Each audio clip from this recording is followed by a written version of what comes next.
From the News Channel 5 Network, this is Morning Line with Nick Barris.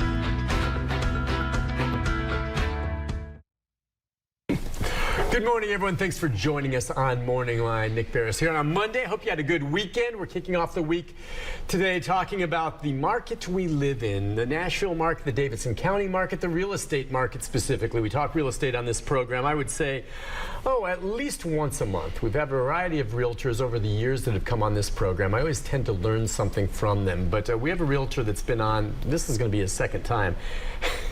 I've learned a ton from him just talking to him off camera. He's going to be joining us on camera, but this is a chance for you to call in if you'd like to join in the conversation. We've got the number up there. I know many of you will just sit back and listen. The number 737-7587. If you're thinking of selling a home, if you're thinking of buying, if you want to know how the heck you find something you can afford in Middle Tennessee, in Music City, give us a call. If not, sit back and get a lesson in understanding why this market continues to be so darn hot. Bernie Gallerini, Real Estate's joining us. Bernie, good morning to you. Appreciate it. It's always a pleasure. I do mean that. I'm not going to blow any sunshine up your butt. But the truth is, we've had real estate people on this show over the years, and some fine ones. But man, I have learned a lot from you just that time and coming on today, just about the business itself. I don't know, and we're going to talk about properties, and we have a list of topics we're going to cover this morning. But I'm fascinated by your field and what you do. Now, you've been a real estate agent since January of 2005. You've built up your clientele since then. You're one of the top, if not the top realtor in the area. I know so many people that jump into real estate thinking, oh, this is a great hot market. I'm going to get into this and I'm going to make $1 bazillion. Yeah. What is the truth about the competitiveness and the difficulty in being a realtor? Well, the business obviously provides a lot of opportunities for a lot of different kinds of realtors. So I think that, I believe this too, Nick, that the real estate business allows a fantastic opportunity for people that really want to work it. But the challenge of that is working it, understanding how to work it, understanding that there's a process in it. You and I were talking before we came on air, 90% of all the realtors that get into the business are out within 24 months. Wow. And so is it a realtor problem or is it a system or brokerage issue? And so I'm going to say that it's probably a little of both. It's a real estate community problem, and it's also a real estate brokerage problem. In other words, I'm a owner of a real estate company here in town, and so I'm going to say that the weight of that lands on us as owners to teach and train our agents how to do it at a high level. That's not happening.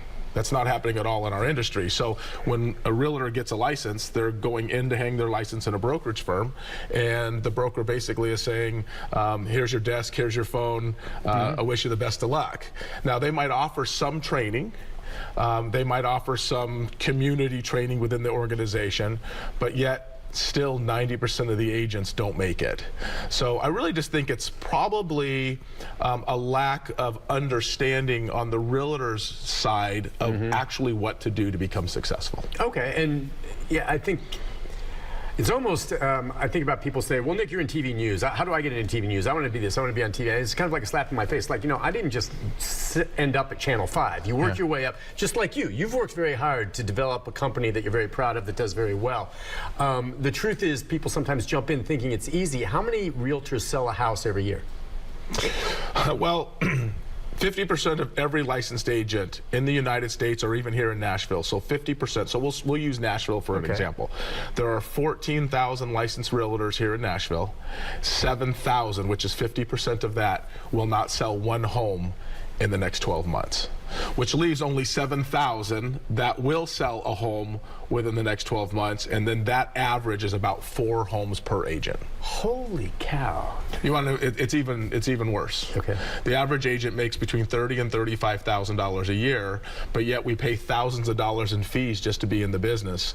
So realtors get out of the business because they get discouraged. They had hopes and dreams that they would probably like anything they see on TV, right? HGTV or whatever it might be. Like, hey, this sounds like I love showing homes. I hear that a lot from realtors. I love showing homes. Well, I want you to show more of them, so why don't we get to work, right?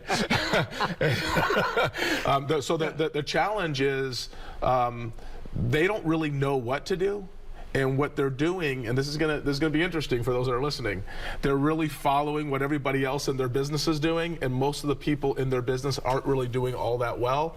And so their expectations and what they can do are very low. Okay. I believe that you got to raise their expectations. So, for example, the agents in my group, so the average is 4. The agents in my group is 34. 34. So 34 homes per year for the agents in my group, but yet the average is 4. Okay. So what's the difference between 4 and 34? Working hard, understanding how to work the business, getting lead opportunities, which we provide, teaching them, coaching them, training them, and then also holding them accountable to the goals that they've set. Do you have many applicants when you're looking for a position to come work for you? I mean, do you have to pick and choose, or are you like a lot of fields right now, just if you need to hire someone, it can be a little bit difficult? So we just brought on 2 new agents last month, and we put an ad out for 2 agents, and we had over 200 agents Okay, apply. so I'm guessing you're discriminating because you have a reputation that if someone comes to work for you, they're likely going to do well. We have to be very selective in who we choose to come into our company because of what our expectations are within the agent once they get So there. you're choosing them, okay, because you sell about 700 homes every year. Correct. But 35. So they come in and they can recognize, for you to hire them, you sign off on them, you must decide this person has what it takes to meet this criteria. Yes, and I'm wrong most of the time when I bring them in. You know, everybody wants to be great at something, right? I think if you pulled most people aside and asked them what their passion is and do they really want to be good at it, I think a lot of people would probably say, yes, I'd like to be good at that. But yet, in the reality is most people aren't. Because, and it can be, why? Is it some people, there's innate talent, you have it, you don't. But others, it comes down to, I've always said this, I'm not the smartest and not the most talented guy, but I've always said, depending on the story, no one is going to outwork me. And so I will beat people who are better writers than me, maybe smarter than me, on a daily basis because I work harder than them. That's exactly the problem that most people have, is they don't feel that way. They're not willing. You know, I used to say this, or maybe people would say this about me when I started. Man, you're the first one in the office and the last one to leave the building every single day, right? Putting in a 12 to 14-hour day in the first year to 2 was very common in the world I lived in. So if you're not willing to really put in that time and that effort into anything you do, I don't think it's just real estate and the work that you do, right? Or any profession. If you're not willing to put in that time and that effort, which is not common in our business. See, this is the challenge. It's not that I blame the realtor whatsoever. It's the community in which they work that they don't typically see that. It's not a normal thing for them. So they think if they come in and work 6 hours or 7 hours or even 8 hours in a day, that's pretty normal. It probably is normal. It's just not what's going to get you over the top and get you to make it. All right, and this is good. Like I said, we're going to get into the points. We've got some phone calls coming in, but I think it's important to let people know who you are and your background. So you started in 2005. To me, just sitting here talking to you, you were born to be a realtor. But the same characteristics that you're sharing with me could apply to any number of fields. What were you doing before you went into real estate? Or was this something that coming out of school you said, I just want to be a realtor? Well, I was in franchise sales back in the day. I used to live in Las Vegas, which is where I moved here from. And so back in 2004, when I moved here in August of 04, I was in franchise sales. But in that world, I had to work 12 hours a day in order to make it. What are franchise sales? You mean like restaurant franchises? Correct. So I worked in postal services and vitamin and nutritional stores. So I sold all across the United States from the phone. And I had to catch my West Coast people at a certain time and my East Coast people at a certain time. So based on those hours that I had to catch the different groups of time zones, I was working 12 hours a day. And so it was a normal task. Now I don't do that today. Today I don't have to work those kind of hours. But back in the day, to get it off the ground, I had to work those hours. Are you a salesman? I'm definitely a salesperson. Okay, but would you say that a realtor has to be a salesperson? Or when you think about realtors, are realtors salespersons? I'm going to define a salesperson, if I can, to you. Sales is asking a lot of important questions to resolve the issues that the client has on what moves them forward or not. So I would say that everybody can be a salesperson if they learn how to ask the right questions that get the consumer to feel comfortable with saying yes or saying no. You're exactly right. And a lot of people would be surprised to hear this, but in the journalism business and what I do as an interviewer, sometimes trying to get exclusive interviews, I'm a salesman. It has nothing to do with money, okay? from my perspective. But I have to find a way to convince someone who's hesitant to maybe go on camera to talk that I'm going to be fair and do an objective job on their story. And I'm pitching that, and I'm pitching it, and I'm pitching it. And trust me, there are people upstairs in our sales department that would love to have me go up in sales. They would love to. But I like my job. You like your job, yeah. Listen, we're going to take a break. When we come back, we're going to get into the real issues of real estate in this market now that you know him quite well. We've got a few calls. The number 737-7587. We'll take a break and be back with more right after this.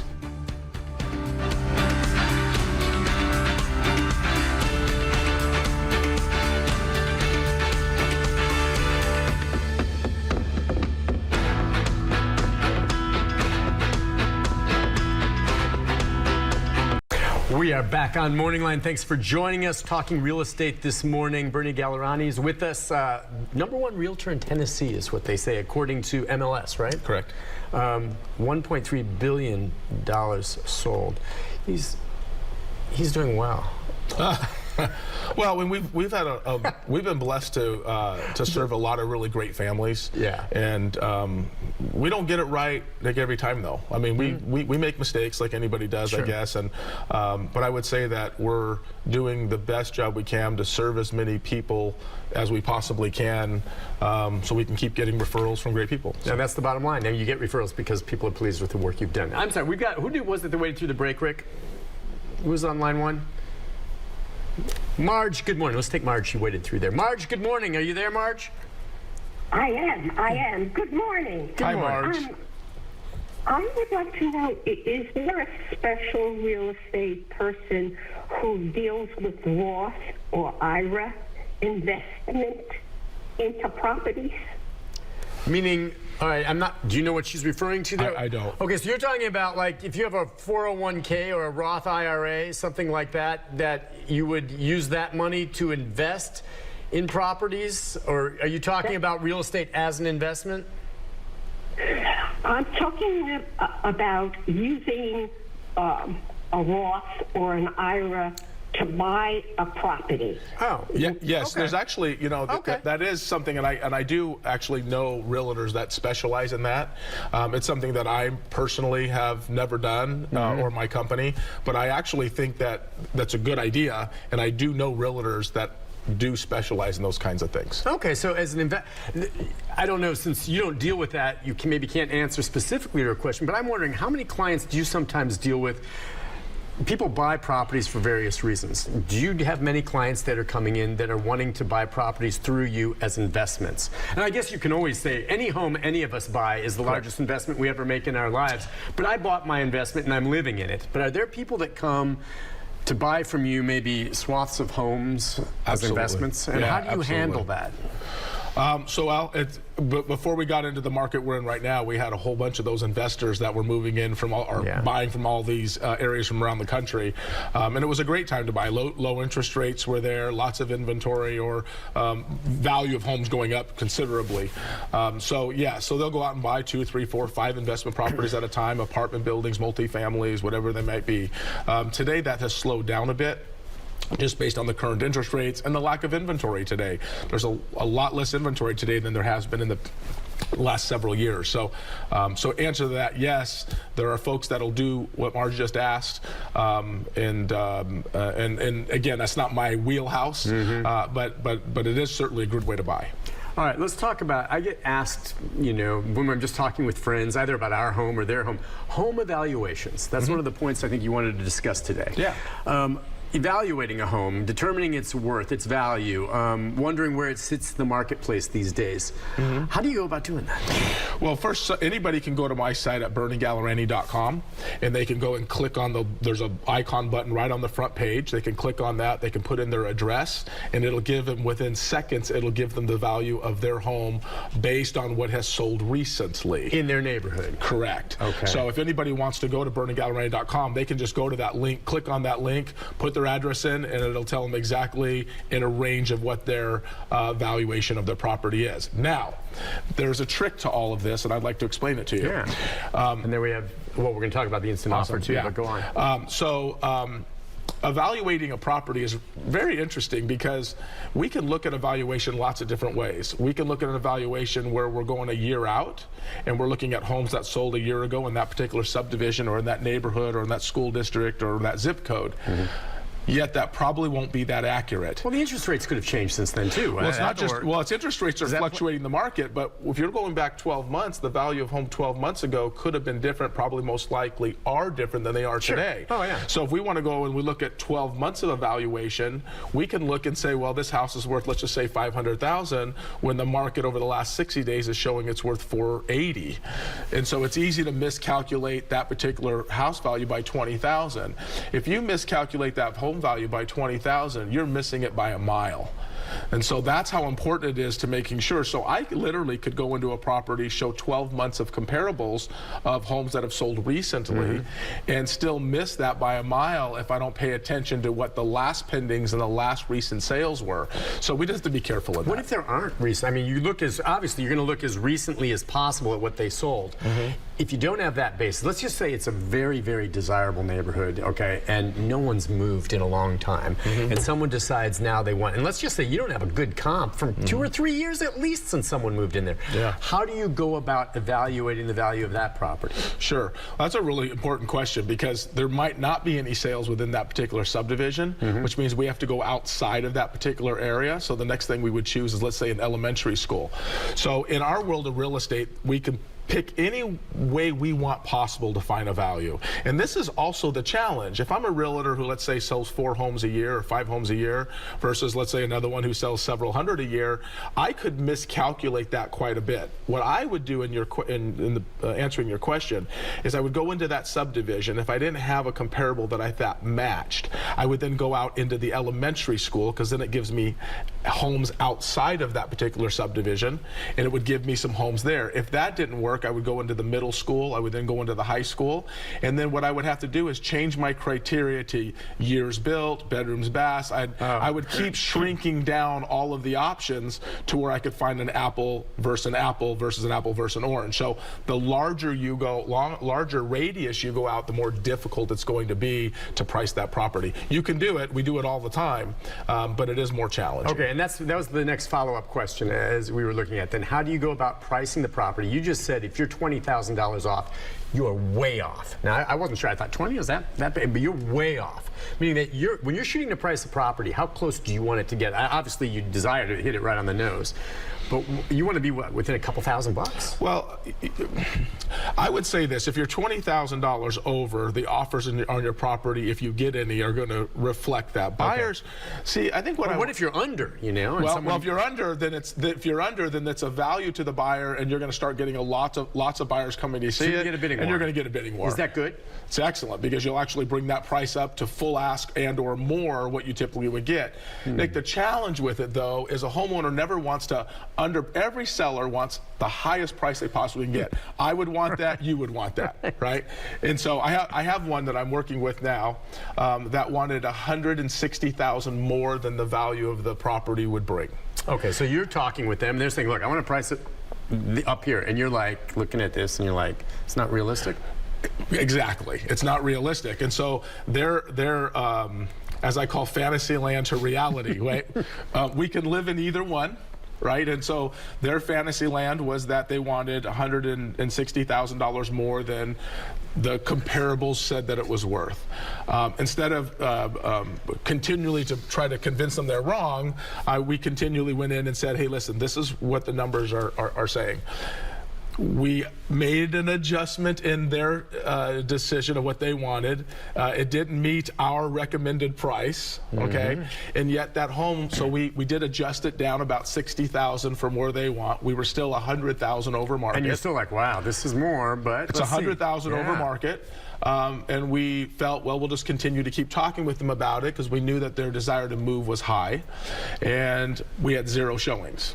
Meaning you listed it and people saw, and everyone knows that's priced way too much. 0 people came to see the house. Okay, now here's the thing. I'm just wondering if, and I understand what you're saying. They can sit here and say, Well, they're not. No, we're not getting any showings. Not because of the price. It's because we don't have a good realtor. They could probably find some realtor say, yeah, we'll price it for whatever you want. Now they would find out the hard way that it's not the realtor, it's the price. But do they come to you initially and say, well, 0 showings, aren't you working for me, Bernie? One of the questions you asked me before we came on the air today is, you can list to list or you can list it to sell it. Yeah, correct? right. Okay, this is the list to list conversation. Yeah. Okay, so I'll give you, this is a great example for the list to list. So when we adjusted it, so finally after a couple of weeks when there were 0 showings, they finally said, okay, well, where does it need to be? We went back to the original, what the comparables, they said, I don't feel like that is what I want to do. Great, well, what are you comfortable with? So they brought it down another 25. 0 showings. Okay, this is over how much time now? Since Another 2 weeks. Another 2 weeks. So, it's about a month so now now. we're on a month. Yeah. Okay. Frustrated with the fact that there wasn't showings, we talked again. They brought it down another 25,000, which was still 50,000 more than we had suggested, and we started getting a few showings, but very little. No offers. No offers. So we finally brought it down again to where it is today, and their showings really picked up, and they did get a couple of offers yet to still be negotiated. However, all the offers are below the price that we originally had said. So the strategy then, by sticking to their guns, because they may say, well, let's just do this, and when it gets back down, we'll get what we would have gotten anyway. All it cost us was some time. But no. Because it was on the market that long, it cost them money. And I'm wondering, did it cost them money because all of a sudden people are saying, well, I mean, why was it below? Is it because this home has been on the market now for eight weeks, whatever, something's wrong with it, or whatever? I mean, yeah, it's been a couple of months. Yeah, why did it come down under what you? Well, because here's the thing. It didn't. When I say it came down slightly within a couple of thousand. But had they from the very beginning just done what you said, they would have gotten it sold quick and for probably a little more than they ultimately ended up, but they've stuck to their guns. Well, you and I talked about it on the last show, and we talked about a fruit, right? And when we have a really nice fresh basket of fruit, and people are starting to pick through that fruit, and then next thing you know, there's some old bruised fruit left in the basket, there's going to be a discount involved, and that's a little bit what's happening here. Here's what I feel really sad for a lot of sellers. I'm excited that they want the most amount of money possible, but what a seller doesn't realize is the damage they do to the ultimate sales price by waiting too long. And as a realtor, we get to actually see this happen over and over and over again. Our sellers today are still living in 2020, 2021, 2022. That market's gone. It's not coming back. Number 4 is they're living in 3.5% or 3% interest rates. That's not coming back. And so we look at the world today at 7% interest rates, low inventory of homes, and homes still sitting on the market a bit. And they're going, well, I wish it was different, and I can't wait till it's going to be different. It's probably not going to be any different than what it is today. Interest rates are still very strong and healthy. I think the interest rates are probably at a good rate for the health of the market. If we can get away from keep fluctuating those rates, that's the challenge, right? They go up, they go down. A bit, sure. If we stabilized it, I think we'd have some normalcy in the market, and I think consumers would be open to purchasing at that time. Okay, I think the bottom line is what you described with that client of yours just now in that home is you shop around and you finally settle on a realtor, okay? At that point, just as I would with a doctor or something else, if I'm convinced that I have someone I like, you have to trust them, don't you? And I don't know, there may be some feeling out there, as I know there are sometimes with lawyers who you think, well, they took my case and all they want to do is settle. And so ultimately, when you just settle, you know, you're not getting as much as you could if you have a lawyer that's really willing to litigate. Yeah. And I wonder if there are some realtors, people in the back of their mind, well, this realtor just wants to sell this to get a quick payday and he's going to take as little as he can. Now, I'm not saying that's you. I'm saying you were right on point. You have to put your trust into them, and if you're putting your trust in, you better make sure you have someone that's trustworthy. I don't know, that's just it. That for whatever reason, they hired you, and you had this expertise, and you were right, but for whatever reason, they stuck to their guns to sell for over $100,000 what you were suggesting. That shows me that for whatever reason, they had doubts about what you were telling them. Well, my thought is, you know, you hire a professional realtor to share with you the things that's going to cause you to make the most money, and yet we fight that process with that seller pretty often because they have this fantasy land idea of what they think the value is. The value of the home is not what we think it is. The value of the home is not what an appraiser even says it is. The value of the home is what a buyer's willing to pay, and that is the only thing the value is. And if the buyers aren't showing up, I have a great saying, it says, if we can't get on the show list, we can't get on the sold list. And we have to show the property, and if it's not showing, It should be showed 10, 12 times in every 30 days, 10, 12 times. If you have that, you should have a couple of offers on that property. If you're only showing it 2 or 3 or 4 times within that month's period of time, you're over market. Gotcha. We'll go to a break. That made me think about the Antique Roadshow. I watch that all the time. They say, how much is that worth? Oh, well, that's worth $50,000. I'm like, yeah, find me someone who's going to pay $50,000 for that basket, okay, that was woven. You know, I mean, it's like, it's what someone will actually pay you, not what something gets appraised at. Listen, we'll take a break. We'll be back more with Bernie right after this, as well as talking a little bit about the best ways to go about showing, because I have a question for him on that. We'll be back after this.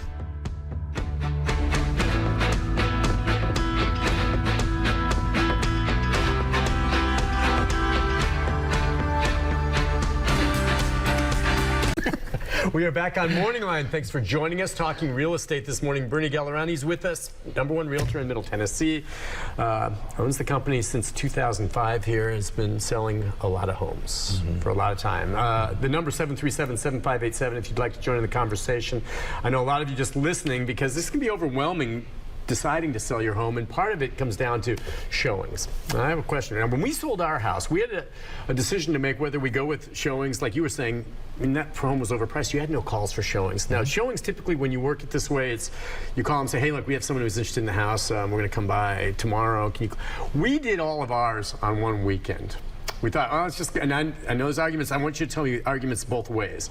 We didn't like the idea. We have a bunch of dogs of having to get out and back and forth for showings. Even our realtor at the time said, well, you know, we'll see how this goes. But so we advertised our house to be shown one weekend, put it out there, priced it, we thought, you know, pretty good. This was right around 2020, so it's just when things were getting really hot. And we didn't know, but it turned out, I mean, our realtor at the time just said it was unbelievable. I mean, we had cars parked all the way down the end of the driveway. People showed up, and we ended up having like 4 offers overpriced that day. So it worked out great for us. But he also said, you know, there's a risk to this also. A lot of people just come to see and looky-look on a day like that, and they don't make offers. What is your thought on whether, because ideally for us, that was great, because we had one day, we were out of the house, and we came back, and we were able to sell the darn thing. I don't know, maybe we could have gotten more money had we done it another way. What do you think? First of all, I think looky-lookers become buyer-buyers when they find the right house. Well, okay, so I'm all about people who look. All right. Yeah, good point. Yeah, right. I mean, everybody's just everyone's looking until they purchase, right? Yeah. We're all, if we're shopping for a home, we're just looking at a bunch of properties until we go, well, that's the one. And then they know it. Okay. That's right. No, I think that you sold that in 2020, so I'm guessing this is after the pandemic, correct? So would you summertime? Can I ask that question? Yeah, let's say it was summertime. I'm trying to remember exactly when 2020. Actually, I guess it was 2019, to be honest with you, probably is what. Yeah, 2019. And it was late summer, I think. Good. So, you know, obviously if it was 2020, that's a different conversation. 2019, a little bit different scenario. I would say that, you know, the market has continually made some improvements since about 2012, 2013. So we went through the 08 market, which was a challenging market, the worst real estate market since the Great Depression. Oh, yeah. And so we went through 08, we hit the bottom, the market kind of, you know, stayed stagnant for a while. Somewhere around 2012, 2013, we had some property increases, and we had a slew of increases in properties all the way until we are today. So when we look at what happened in 18, 19, in your case, selling your home, great time of the year to sell. We all had, I mean, we were selling a lot of houses in 19. 20 hit, that was a little unpredictable, right? Everyone thought it was going to go the other direction. It ended up, I think a lot of industries benefited from 2020 and the pandemic. I know a lot of industries suffered, but a lot of industries didn't. Did your agent give you the right advice, or do you think you did the right thing? Yes, because you sold the house and you had multiple offers. Do I think that you hurt yourself? Absolutely not. You put it on the market one weekend, correct? Yeah, it was just the one weekend. It's one day. Boom. If you can get a house on the market and say, I'm only showing it this weekend, and I'm only showing it on weekends, and everybody... There were 40 people. Yeah. If they clamor to go inside of it, and that's actually what you want. Everyone wanted to go inside Nick Barris's house. Is that it? Not. Do they market it that way? No, Nick they Barris's did house? not. I don't think so. I don't think so. But no, 40, and that worked out. It's just that one. Now, someone didn't want to go on air to ask this, but he just called in and asked, all right, another way to go about something. What are your thoughts on auctioning a house? I think that an auction is fine. I don't have any issues with auctions. I've actually auctioned some of my properties back in the early days, not my personal homes, but listings that I had where my sellers felt that that was the route they wanted to head. I had a good relationship with an auctioneer back in those days when I did a lot of auctions, or did a few auctions with him. He did a lot of auctions. What are the advantages and the drawbacks? Because I went to a housing auction, which I'm kicking myself. It was down the road from us, and we thought, okay, we live in kind of a neat area. It's developing in Wilson County. There was a property there, a house, 2 acres, okay, separate 2 lots. And we thought, oh man, the way this is growing here, it is a small little house that's going to need some work, but we thought, oh, that's going to go for $500,000 maybe with that land along this road. We went out there, and I don't know if they didn't advertise it properly or what, but the 2 lots and the house sold for $130,000. And I had not prepared. I should have gone to my bank. If I had known that, I would have bought it on the spot. Not that I made of money, but I could have taken that on. It was a steal. And you could tell the auctioneer was even saying, you know, folks, this, but whatever reason, there wasn't a big crowd that came out. It was a rainy day. They didn't do a good job promoting it. And someone got a steal that day. Yeah, and so here's what I would say to you. If the auctioneer isn't doing their job at promoting the property on the day of the auction, that's number one. That's an issue. Okay, and I have a sense that the family wasn't real enthused with doing any promotion. Maybe they didn't understand, and maybe that comes back to the auctioneer to explain, look, you got to get the word out. This is a nice piece of property. They cost themselves, I'm guessing, $300,000. Yeah, here's interesting. There's 2 kinds of, from what I understand, again, I'm not a professional in the auction world, though I've been involved with them. There's an absolute auction and there's a reserve. And a reserve says that I'm going to put a reserve on the property. We'll use $500,000. Then if it sells below that, the seller can say no. Then there's an absolute, which means regardless of what the offer is, it's going to sell. That's the risk. Now, the good news is, usually on an absolute, more people show up. Yeah. Okay? And so to answer your question, because I don't know if it was a reserve or whether it was an absolute, but if it was a reserve, it's still possible that the seller said yes to those numbers because they really wanted to sell the property. What we don't know, was it an estate where there are kids just involved that wanted to sell it, or was it an elderly couple that was in a healthcare facility maybe and they just wanted to get rid of it, needed the money? I'm not sure. But usually when you have an absolute sale, that draws the people because everybody's curious to see what that thing's going to sell for. When you have people in a home or wanting a home and everybody shows up, that house is typically going to sell for every dollar it's worth, if not even a little bit more money. Even a little bit more. Okay, interesting. And it'll sell that day, most likely.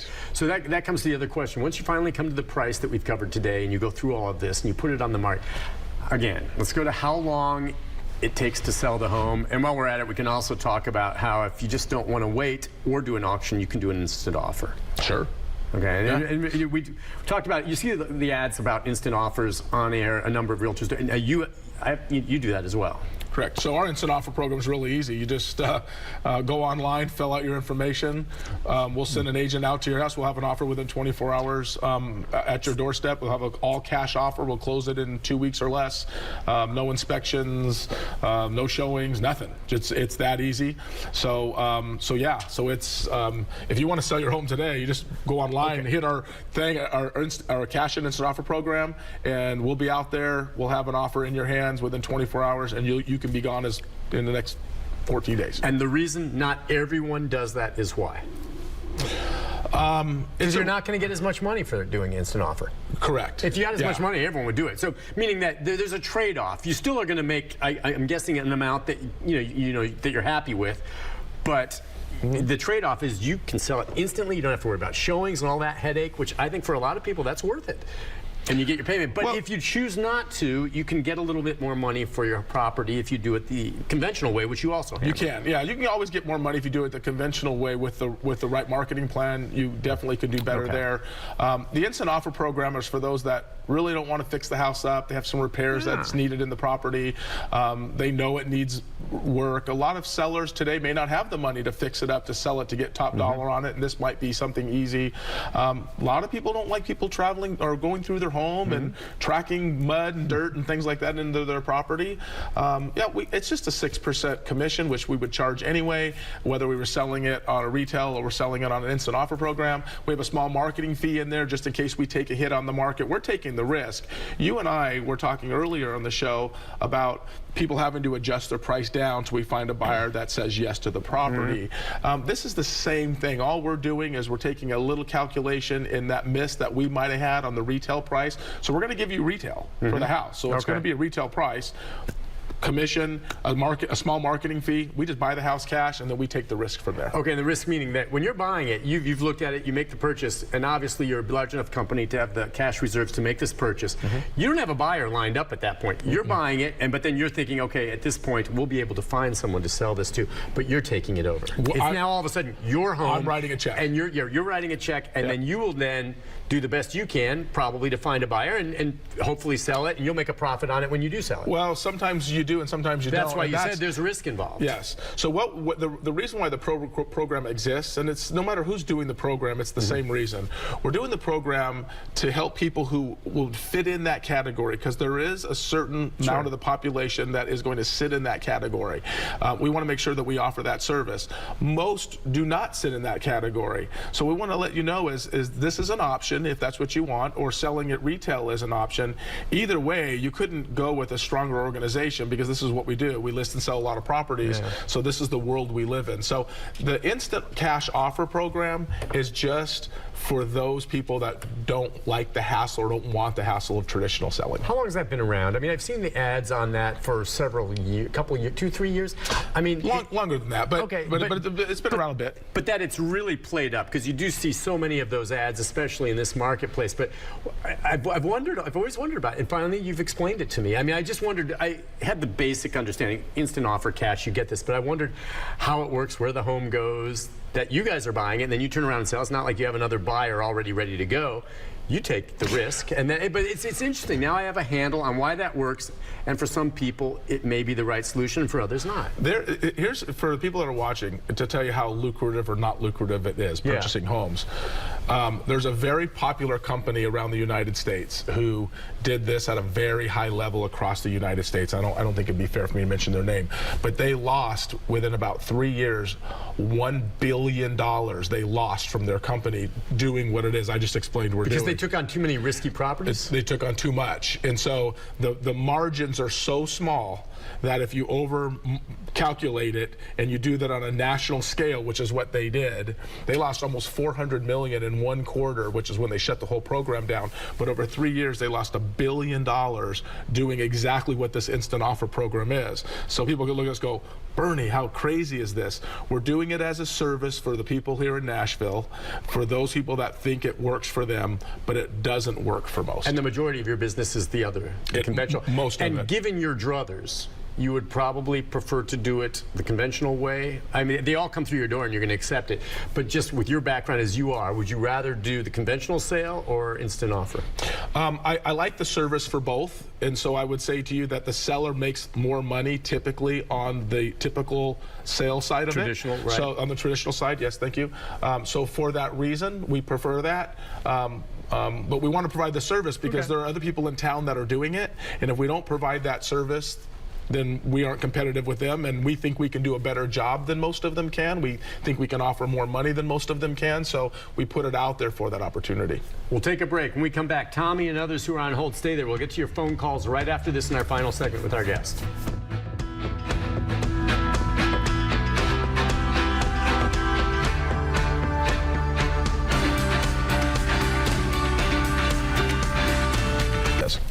We are back on MorningLine. Thanks for joining us. Bernie Gallerani is with us, realtor here in Middle Tennessee, taking your phone calls, talking real estate. Man, it's interesting stuff. I'm going to come work for you. No, just kidding. Just kidding. Don't give up your day job. No, I mean, I see you bring this passion to what you're doing, and it's awesome. Let's take a call from Tommy, waited through the break. Tommy, good morning. Hi, Tommy. Good morning. Morning to you. This may be a little bit different, but anyway, I thought I'd call. That's the question. Anyway, actually it was a little over a year ago. My wife and myself, we moved into and bought a condo. I mean, I'm 81, she's 80, and it comes to the point physically our health will not let us take care of our house. Now, I bought this one from an individual. I was just lucky to find it. And one of the reasons was our patio is like 20 by 28, and it has a really, really strong, nice aluminum cover over the top, and we have a vinyl fence goes across the back of it. Now, my question is, when I bought this piece of property, I own this unit or the house. The HOA is run by another actually company. Now, HOA does not own my house. I own my property. Now, here's the problem. Whenever we moved in on the patio, now when you come out the back door of the patio, there's a brick wall on both sides. Now, they had decorative ironwork that was hanging on the walls and had some flower pot hangers. Well, we took all of the decorative stuff down and left 2 flower pot hangers. And my wife would put hanging flower pots on those.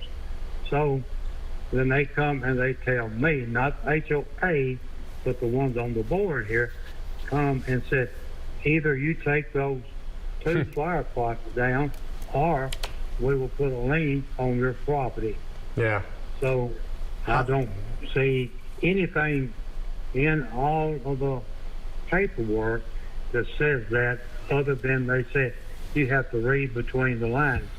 Okay, hang tight on that. And, you know, we may not be able to get into specifics since you don't see his contract in front of him, but maybe talk about using him as a basis here, what you do with clients and HOAs, and, you know, how you handle that with them when they move in, what they need to understand. And maybe you have something specific you can tell him on that. Yeah. Well, Tommy, I will say this to you. From what I understand you saying is that the wall that you're hanging things on, or things that were hung on, belong to the association. Do I understand that correctly? Is that right, Tommy? Well, I'm actually assuming, yeah, it belongs to the association, but it's also is not the patio. When I walk out on the patio, mine and the brick wall. Now, I mean, that's on every unit here. And there's some of them that still has all kinds of stuff hanging on them. Okay, all right. So, okay, yeah. Thank you for clearing that up. So everybody has that same wall, right? That everyone has that same issue on their patio. I would say you might have a legal argument here, Tommy, from what I can hear you saying. I not looking at your contract, as you said, and not seeing your legal paperwork, it would be tough for me to give you any advice on that.